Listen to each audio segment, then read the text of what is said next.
La riforma così come approvata ha dei grandi pericoli per l'autonomia e l'indipendenza della magistratura e questo deve essere chiaro per una tutela efficace dei diritti dei cittadini. Contro la separazione delle carriere e a difesa della Costituzione, lo sciopero dei magistrati proclamato dall'Associazione Nazionale Magistrati, il nono in 40 anni, ha raggiunto un'adesione dell'80%.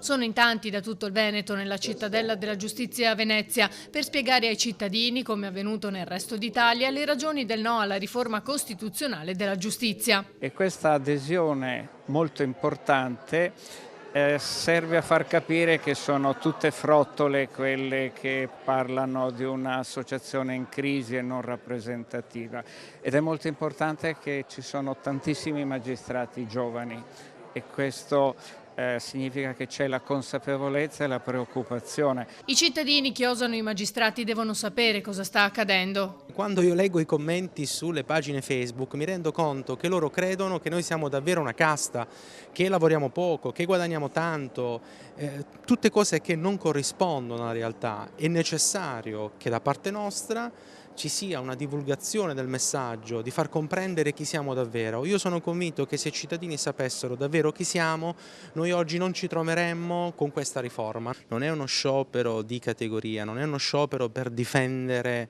la nostra categoria, ma è uno sciopero a tutela dei cittadini, perché questa riforma sarà tremendamente dannosa nei confronti dei cittadini. In primo luogo non aiuta la giustizia, i problemi della giustizia sono altri, non sono questa riforma.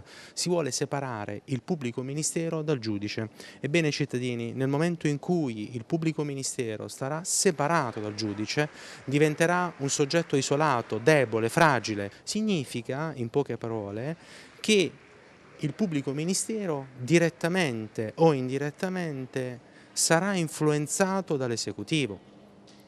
Se l'esecutivo X che nascerà tra 10 anni, che noi oggi non conosciamo, non avrà quella sensibilità per perseguire determinati reati, ebbene, ponetevi nella condizione di essere le vittime di quei reati.